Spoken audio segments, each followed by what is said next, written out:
Okay, we're going to cover the introduction of this script. Okay, you got about 15 seconds to get your client's attention, hit them with enthusiasm, show them that you're confident and that you're an expert and that you are fun and that you're someone to talk to. Okay, keep in mind here, people want to do business with friends and family. They would prefer to do business with friends and family over anyone else. Unless you really don't like your friends and family, or maybe you don't have any friends, and then you don't have a choice but to do business with someone who's not a friend. But everything else aside, you want to introduce yourself as if you are a friend, as if you know the person. You don't want to say, I know you. I'm not saying that. I'm saying you want to introduce yourself from the personality and enthusiasm standpoint that a friend would introduce themselves. Okay? Energy, enthusiasm, and excitement need to be high. You have to be focused. This person has to be the most important person in your life at this time. Nothing else matters when you're on the phone with the client.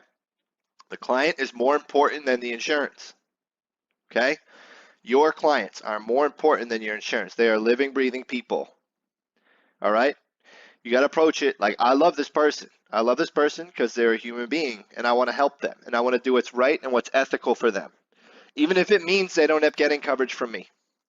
Right? I want to do what's best for them, and I am going to put their interests before my own, and I'm going to put pacifying their fears before filling my wallet. Okay? So I'm going to walk you through the introduction here. So it started off just like this. Okay? Assuming the client's name is Betty. Okay? So I'd say, hi, Betty. Right? Okay, so restart. Ring, ring. Hello? Hi, Betty. Yes. Hey, Betty, this is Justin. How you doing today? And she'd say, who? Or I'm doing great. How about you? So right here, we have two responses, A and B. If she says, I'm great, say, hey, that's great. Me too. And then you jump down to this paragraph. If she says, not so good, could be better, life's tough, da-da-da-da-da, then you just say, oh, well, hey, look, maybe I can brighten up your day. And then you jump here. Okay, so next part is notice how I use tonality, enthusiasm, excitement, and I sound like I'm interested in the client. You have to actually feel interested in this person, okay?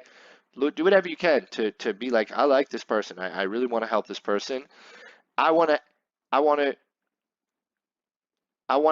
give them a good experience. I want them to end the call remembering me. More than the fact that they got insurance, more than the company, more than the whatever else it was. I want them to remember me. I want to touch this person's life today. I'm with Senior Life Services, and the reason for my call is that if it's an A lead, you say the other day, and if it's a B lead, you say a little while back. You requested some info from one of my company's representatives about final expense burial insurance or other life insurance programs, and you mentioned that your favorite color is blue. Does that ring a bell? So it's either going to be favorite color or favorite food in VanillaSoft. Okay, make sure you say, does that ring a bell? Do not say, is that correct? Do not say, do you remember? Do not say, do you want to buy insurance right now? Don't say, does that make sense? Don't say, do I have all this correct? Right? Don't say, was that you? Say, does that ring a bell? There's every single word in here. There's a reason why it's scripted exactly how it's scripted. This script will make you money, okay? So please follow it, right? It's like follow the yellow brick road, literally with the yellow marks here. This is the yellow brick road of, I don't even know where the yellow brick road went, but this is the yellow brick road of final expense, okay? When you say, does that ring a bell? Now, the reason why we say that is because we don't want to come off as an expert about them yet, right? We're not an expert about them. We're an expert in insurance and human interaction. So, does that ring a bell? She says, yes. And we say, awesome. And we jump down to C, right? You see the bold here, wherever it's bolded and not yellow highlighted, you want to increase the tonality. You want to swing your voice up, increase the pitch, okay? She says, no, doesn't ring a bell. Say this part, hey, no worries. It's my fault I haven't gotten back to you sooner. We've had an overwhelming response in your area, and it's been almost impossible for me to follow up with everybody. And then you jump down here. This part here, I'm a state licensed field underwriter or benefits coordinator, whatever you want to say. I'm going to say state licensed field underwriter. I'm a state licensed field underwriter in Louisiana, whichever state she's in, and my job is to go over the features of the programs, determine eligibility, and show you how to apply if you're interested. All I do is ask some health questions to figure out the discounts and benefits you qualify for, and then I take a look at the 50 A-rated carriers participating in these programs, some of which you probably already heard of, and then get you the best valued option. So essentially, my job is to save you the time and hassle and help make a confusing thing pretty simple. Sound fair enough? That's it. Do not say, okay, do you want to continue? Do not say, do you want to continue? Do not say, do you want insurance? Do not say, whatever else you think may make sense, this is better. Okay? Sound fair enough? And you want to swing up at the end. When you swing up at the end like that, enough, instead of not sound fair enough. Right? You want to swing up at the end. It makes them feel like if they say no, they're a jerk. Okay? At this point or any point in the intro, you have to handle any objection in the introduction. And these objections are fear-based and oftentimes not real. So right here I'm reading, address it using the boxes at the top of the rebuttals website, and then go right back to the script. And if they still give you pushback, just hang up and go to the next person. Okay? If someone hits you an objection here and then you try to just deflect it and move on, which I'll show you how to do in another module, then please do not sit there and try to argue with them. Okay? Just hang up, go to the next person, right? We have so many people to call, or take calls in from. Just hang up and go to the next person. All right? If someone's in a grouchy mood as well, right? I'm going to warn you here.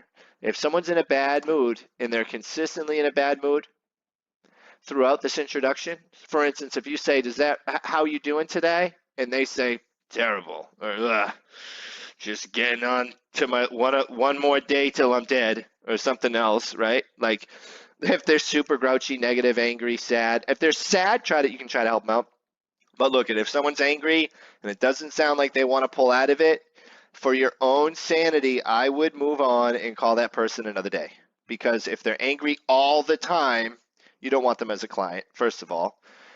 That person will pay for a year and then go write a bad review on you if their account's overdrafted because they weren't responsible enough to make sure that their bills were taken care of. Or also, too, think about this, like angry people are not open to other people's outside views of reality. What I mean there, perfect example, everybody can relate to this if you've ever gotten in an argument with somebody.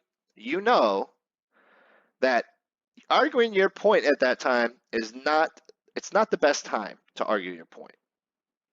So it's going to be harder for you to convince someone that your idea of a reality, which is the reality of them having insurance, is better than their idea of reality, which is wherever they are right now, even if they think it's a good idea, right? Angry people are resistant to outside forms of reality, aside of what's going through their head right now. You ever argue with a stubborn person, you know that. They know you're right. You know that they know you're right. But they still refuse to admit that they're wrong. And they still refuse to apply any new data to their life that they haven't yet accepted, right? Until they're not mad anymore. So if someone's angry or grouchy here, you have my permission to hang up and call the next person. Call them back in a couple days. I promise they won't remember. So I'm going to run through this whole thing here, okay? And right here as well, in the beginning, you don't say, hi, is this Betty? Is this Mrs. Smith? Is this whoever? Am I speaking with Betty? Is Betty available? Does Betty happen to have time for a call? I don't care if a guy answers and Betty is on the lead form. You say, hi, Betty, and swing up at the end. If a guy answers, hi, Betty? Nope, my husband. Or, oh, nope, she's here. They're going to answer like that, okay? You're much better. It's a much better way to introduce yourself through the intro. So I'm going to run through the whole thing. Ring, ring. Hello. Hi, Betty. Yes. Hi, Betty. This is Justin. How you doing today?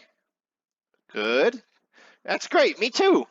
I'm with Senior Life Services, Betty, and the reason for my call is that the other day you requested some info from one of my company's representatives about final expense burial insurance or other life insurance programs, and you mentioned that your favorite color is blue. Does that ring a bell? No. Hey, no worries, Betty. It's my fault I haven't gotten back to you sooner. We've had an overwhelming response in your area, and it's been almost impossible for me to follow up with everybody. I'm a state licensed field underwriter in Louisiana, and my job is to go over the features of the programs, determine eligibility, and show you how to apply if you're interested. All I do is ask some health questions to figure out the discounts and benefits you qualify for. And then I take a look at the 50 A-rated carriers participating in these programs, some of which you probably already heard of, and then get you the best valued option. So essentially, my job is to save you the time and hassle and help make a confusing thing pretty simple. Sound fair enough? I know this is a run-on sentence for all you grammar Nazis. We do not care about run-on sentences right now because we are not writing for English literature in college. We are talking to Miss Betty Jones, who is just looking to have someone take care of her and help her out. And when we talk to each other and we talk to friends, right, when we're verbally communicating, we don't use proper grammar, all right? So it's okay to have these run-on sentences here.